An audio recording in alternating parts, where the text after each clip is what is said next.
Armsad sõbrad, meie tänane pühakirja lugemine, mis on võetud Uuest Testamendist Apostel Pauluse kirjast roomlastele, aga mis viib meid ka Vanatestamendi aegadesse, seab meie ette mõned äärmiselt olulised küsimused. Mis on usk? Miks me usume? Mida me usume? Mida see meile annab? Ma olen kuulnud neid küsimusi esitatavat väga sageli, püüame neile siis täna üheskoos vastuseid leida.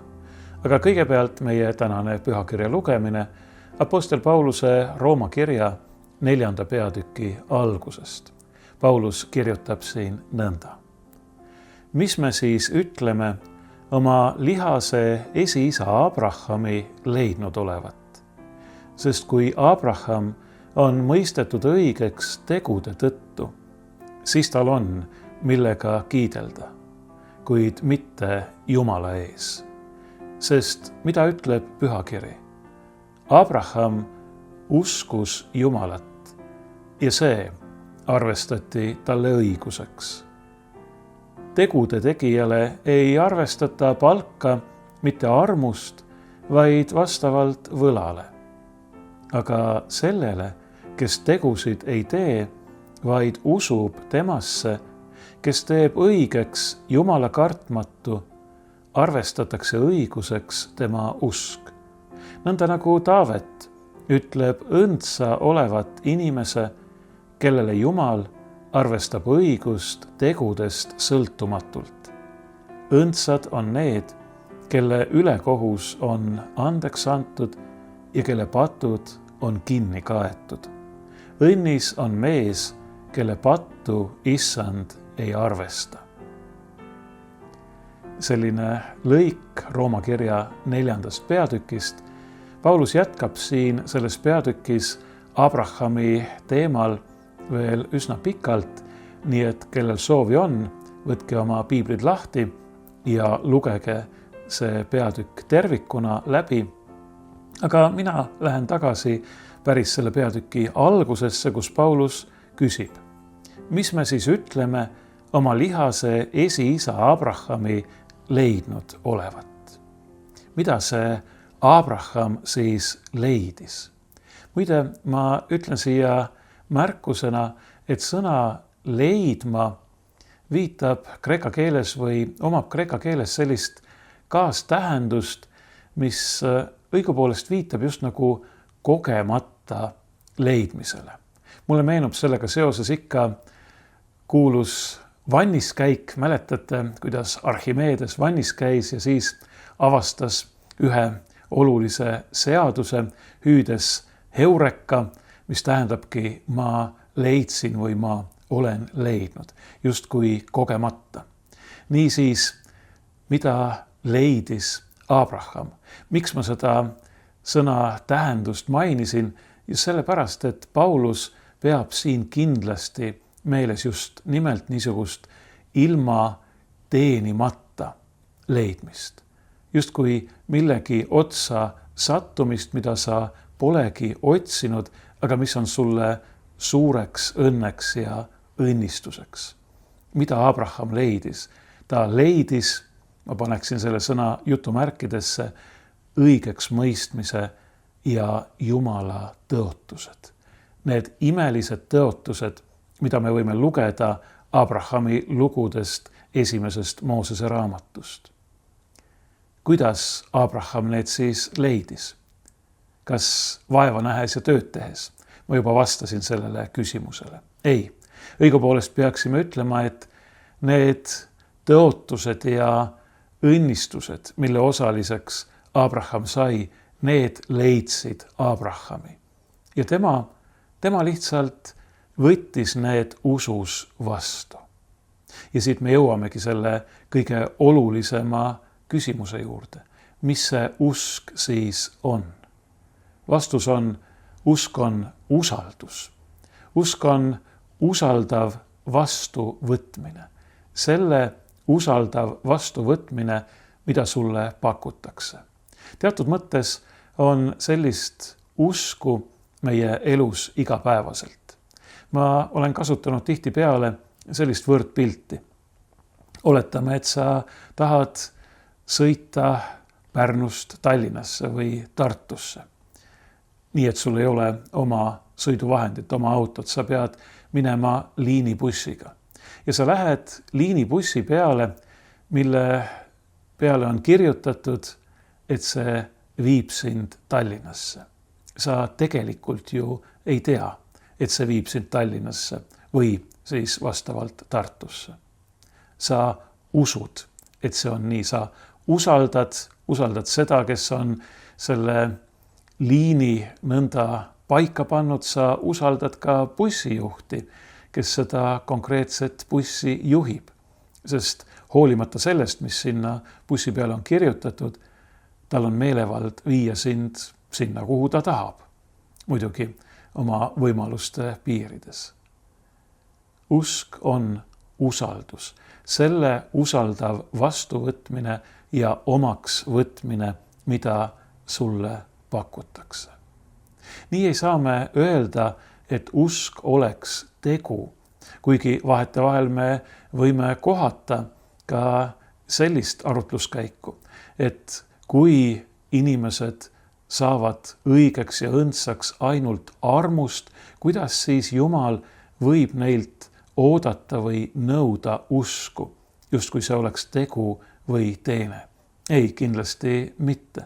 Kuigi vahetevahel on ka Abrahami usku tõlgendatud just nimelt nii, teatavas mõttes teona või lausa teenena. Näiteks öeldakse esimeses Makkabite raamatus, eks Abraham ju leitud katsumuses ustav olevat ja eks see arvatud temale õiguseks. Siin peetakse silmas ilmselt seda, kuidas Abraham pidi ohverdama oma poja Iisaki, oma ainusündinud poja, mida Jumal siiski takistas, aga Abrahami usk katsuti siin läbi, ta leiti olevat ustav. Aga me ei tohi unustada, et Abrahamile oli seesama poeg Jumala poolt, Jumala tõotuse peale kingitud. Ta oli selle poja juba vastu võtnud ja see tähendab, et tema usk ka siin, ka selles katsumuses oli eeskätt usaldus Jumala suhtes, kes oli talle selle poja andnud ja kelle käes on kõik ja kes kindlasti tahab talle parimat. Ja me ei tohi unustada sedagi, et Abrahami lugudes eelnesid Jumala tõotused alati nende usus vastuvõtmisele. Ega see teistmoodi ju olla ei saagi. No näiteks, kui Jumal kutsus Abrahami, kutsus ta välja tema oma maalt, tema suguvõsa, tema perekonna keskelt, siis Abrahami vastus sellele Jumala kutsele mitte ei eelnenud, vaid järgnes talle antud õnnistuse tõotusele. Me võime lugeda esimese Moosese raamatu 12. peatüki algusest. Ja issand ütles Abramile, mine omalt maalt, omast sugukonnast ja isakojast maale, mille ma sulle näitan. Ma teen sind suureks rahvaks ja õnnistan sind. Ma teen su nime suureks, et sa oleksid õnnistuseks. Siis ma õnnistan neid, kes sind õnnistavad, panen vande alla selle, kes sind neab ja sinu nimel õnnistavad endid kõik suguvõsad maa peal. Ja Abram läks, nagu issand teda käskis. Ei olnud nii, et Jumal oleks öelnud talle, mine välja ja siis vaatame, mida mul sulle anda on. Ei, ta andis oma tõotuse ja selle tõotuse võttis Abram nüüd usus vastu ja järgnes issanda kutsele. Siin on muide huvitav tähele panna, et tolle mehe nimi oli tookord veel Abram, mis tähendab otse tõlkides ülev isa või kõrge isa. See oli auline nimi, aga ometi oli see kaugel nimest, mille omanikuks ta sai veidi hiljem ja nimelt Abraham, paljude rahvaste isa. Abrahamile tehti kingitus, talle anti imelised tõotused ja kingituse vastuvõtmine ei tähenda mingil kombel, et see kingitus oleks ära teenitud. Mõtleme selle peale. Keegi kingib meile midagi, keegi annab meile midagi ja meie siis, kas me tõesti siis läheksime ja hakkaksime kiitlema sellega, kuidas me oleme midagi ära teeninud või ise saavutanud. Ei, see on meile kingitud. Me lihtsalt võtsime selle vastu, loodetavasti siira ja tänuliku südamega. Samamoodi on ju Jumala armuga, õigeks mõistmisega ja kõigi Jumala tõotustega. Ja see, et tegemist on armuga, et tegemist on kingitusega, mille meie saame üksnes usus ja usalduses vastu võtta, see välistab igasuguse kiitlemise, iseäranis Jumala ees. Paulus ütleb ka teoreetiliselt, et kui Abraham on mõistetud õigeks tegude tõttu, siis tal on, millega kiidelda. Kuid mitte Jumala ees. Isegi kui Abraham oleks mõistetud õigeks tegude tõttu, siis ikkagi ei oleks tal Jumala ees mitte millegagi kiidelda, sest Jumal on ta looja ja kõik tuleb Jumala käest. Isegi kui me teeme tööd ja näeme vaeva, kui põllumees teeb tööd ja näeb vaeva ja lõikab vilja, siis ta ikkagi peab olema tänulik Jumalale, sest see on Jumala arm ja õnnistus, mis on teinud võimalikuks selle, et ta on olemas, et ta teeb tööd, et ta saab seda tööd teha, et tal on põld, et tal on seeme, et see seeme idaneb ja kannab vilja. Mina ütleksin, et see on Jumala ime. See on Jumala imeline arm ja kingitus. Ja kui me ei võta seda tänuga vastu, siis me tegelikult teeme ülekohut mitte ainult Jumalale, vaid ka omaenda mõistusele, ma ütleksin. Sest iga mõistlik inimene peab saama aru, et kõik, mis tal on ja mis ta ise on siin maailmas, on talle kingitud. Meie ei ole mitte midagi loonud, meie ei ole mitte midagi siia maailma tulles kaasa toonud. Kõik on meile antud. Ja kui me võtame selle kõik usus vastu, usalduses vastu, tänuliku meelega vastu, siis juba see iseenesest peaks meid tegelikult muutma ja uuendama ja pühitsema, see tänulikkus Jumala suhtes ja selle mõistmine, et me võlgneme kõik temale.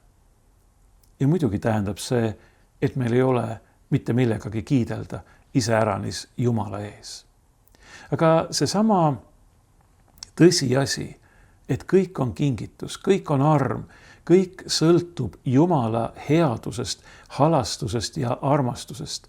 See on selline tõsiasi, mis annab meile imelise lootuse, mis annab lootuse absoluutselt kõigile inimestele, igaühele.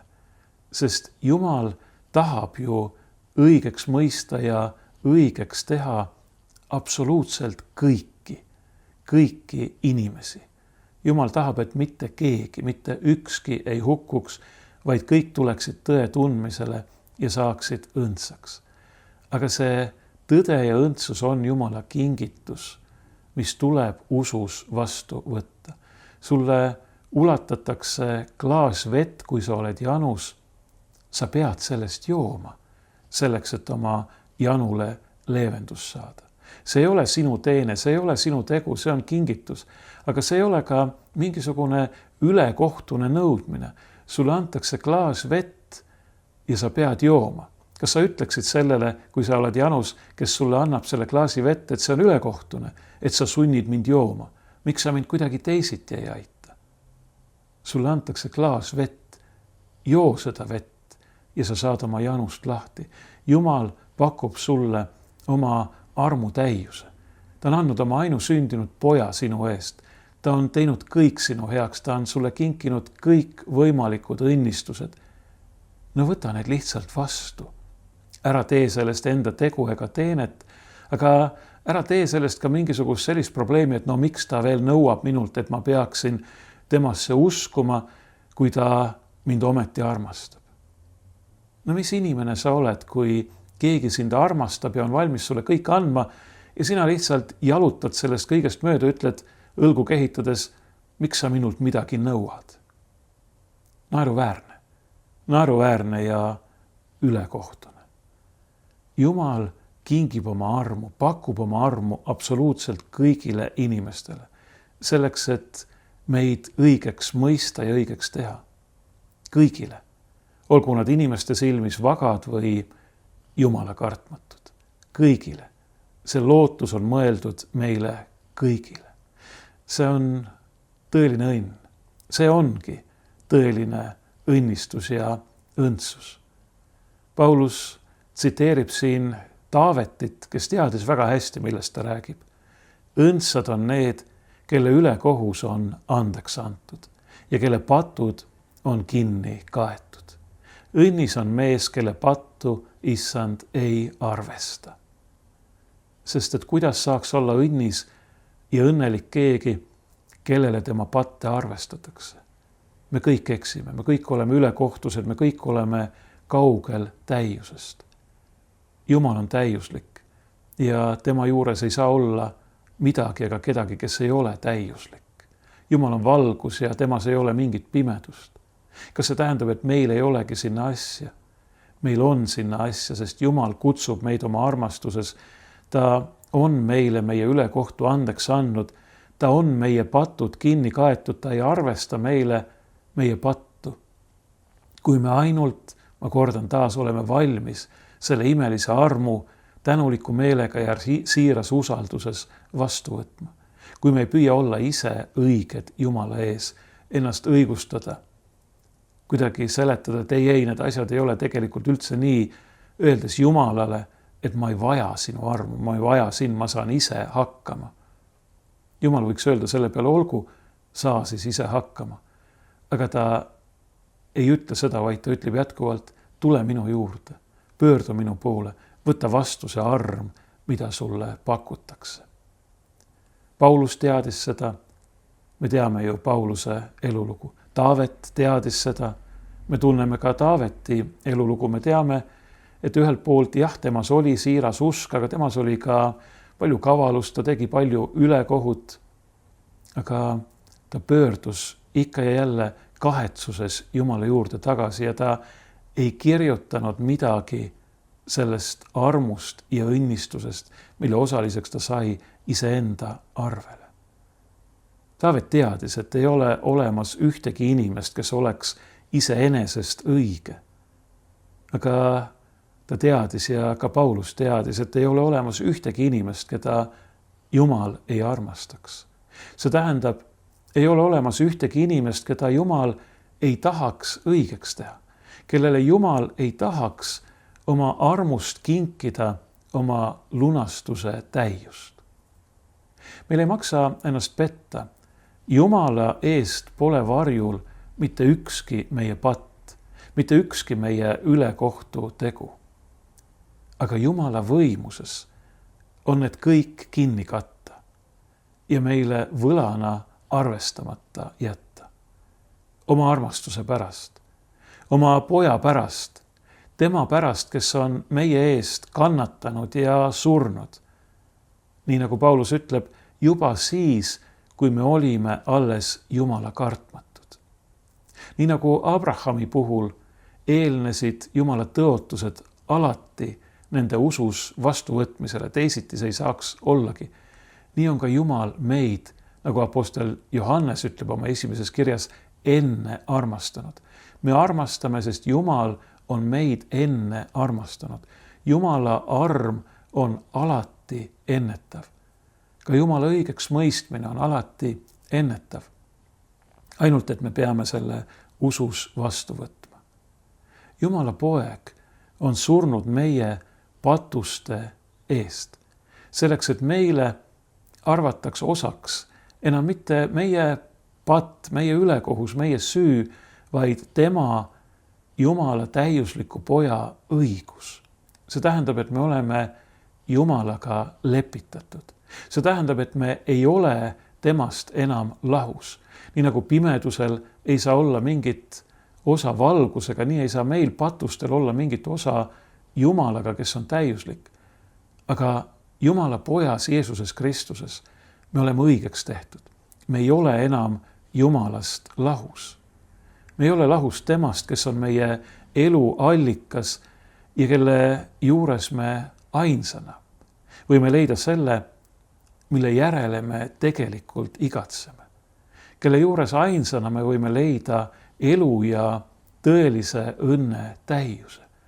See on see, mida Jumal meile pakub. Siin ei ole tegemist mingisuguse kuiva formaalse õiguse mõistmisega. Siin on tegemist isa kutsega. Tulla tema avatud käte vahele, tulla tema sülle, tulla lausa tema südamesse. Lasta tal ennast vastu võtta.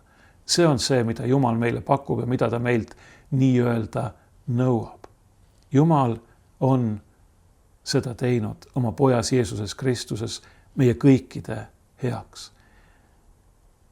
Ja see tähendab, et Jumal, kes meid õigeks mõistab, võtab meid vastu nagu omaenda lapsi. Tema pojas oleme me saanud tema lasteks.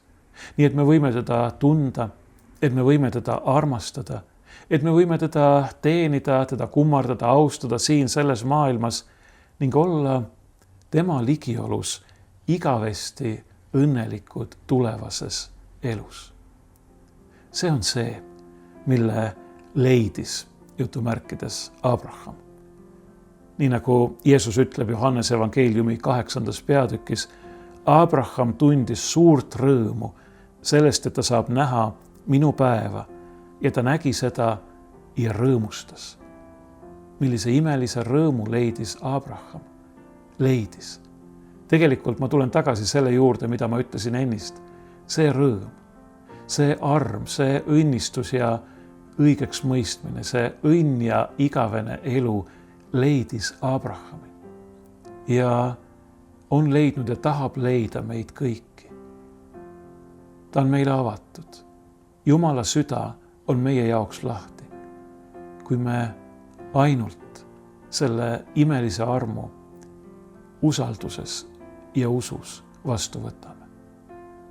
Ja paneme tähele, see usk ise on samuti Jumala kingitus. Jumal teeb kõik selleks, et me võiksime uskuda, sest Jumal on usaldusväärne ja ta on hea ja imeline.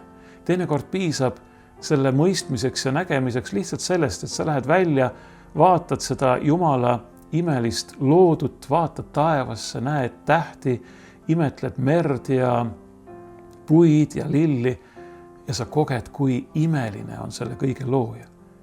Aga veelgi enam, kui me vaatame temale, kes on ennast meie eest andnud, kui me vaatame Kristuse ristile, millel Jumal on lasknud saada avalikuks oma armastuse täiuse selles, et ta ei ole keelanud oma ainusündinud poega meie eest, meie pärast ennast ohverdamast, ennast meie süü, meie patu eest lepituseks andmast, selleks, et meie võiksime elada tema õigusest. Mis on usk? Usk on meile pakutava õnnistuse ja tõotuste usaldav vastuvõtmine. Mida me sellest saame? Mulle tundub, et see küsimus on lausa ülekohtune. No mida me sellest saame? Me saame kõik, me saame imelise õnne, me saame selle, mille järele me tõeliselt igatseme. Me leiame taas ühenduse oma tõelise õnne ja elu allikaga.